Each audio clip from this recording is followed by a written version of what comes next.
সুপ্রভাত বন্ধুরা, তোমরা সবাই কেমন আছো? আশা করি তোমরা সবাই খুব ভালো আছো। আমিও খুব ভালো আছি। চলো, আমি সারাদিন কি করি আমার ছোট্ট ছেলেকে নিয়ে ছোট্ট ভিডিওর মাধ্যমে তোমাদের সাথে শেয়ার করি। দেখো, সকাল সকাল উঠে পড়েছি। বড়মশা ডিউটি যাবে তাই বড়মশাকে টিফিন করে দিয়েছি, সে চলে গেছে। তারপরে আমি বাসি কাজ ছেড়ে স্নান করে পুজো করবো বলে ফুল নিতে চলে এসেছি। ছেলে খেলছে নিচে আর আমি এদিকে ফুল তুলে নিলাম। সকালের এই সুন্দর দৃশ্য দেখতে কার ভালো লাগে না বলো? তাই দাঁড়িয়ে দাঁড়িয়ে একটু ভিডিও করে নিলাম। পরে এসে রান্নার জোগাড় করে নিয়েছি, রান্না করব তাই। দেখো, সব আনাজ কেটে রেডি করে নিয়েছি আর রান্নাটা বসিয়েও দিয়েছি। রান্না বসাতে বসাতে তার মাঝখানে ছেলের জন্য টিফিনও করে দিয়েছি, দুধ কর্নফ্লেক্স খেয়ে নিয়েছে। দেখো, রান্নাটাও আমার হয়ে গেছে।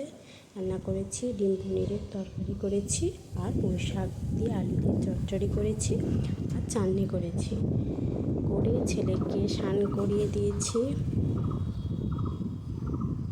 স্নান করিয়ে ছেলের জন্য খাবার নিয়ে এসেছি। দেখো, গরমে বাচ্চারা খেতে চায় না, তা আমি চেষ্টা করি 12টার মধ্যে ওকে খাইয়ে দেওয়ার। দেখো, ছেলে খেয়ে দিচ্ছে আর আমি ওকে খাইয়ে দিচ্ছি।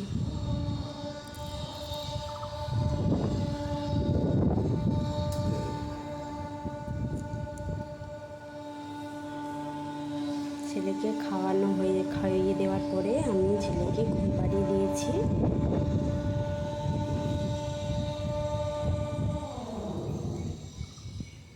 দিয়েছিলাম ঘুম থেকে উঠে ওকে ফ্রেশ করিয়ে মুখ হাত ধুইয়ে ওর জন্য ফল কেটে নিয়ে এসেছি। ও রেগুলারই কিছু না কিছু ফল খায়।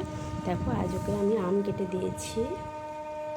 আমার এই ছোট্ট ভিডিওটি তোমাদের যদি কারো ভালো লেগে থাকে তাহলে প্লিজ আমাকে একটু সাপোর্ট করে দিও। বাই।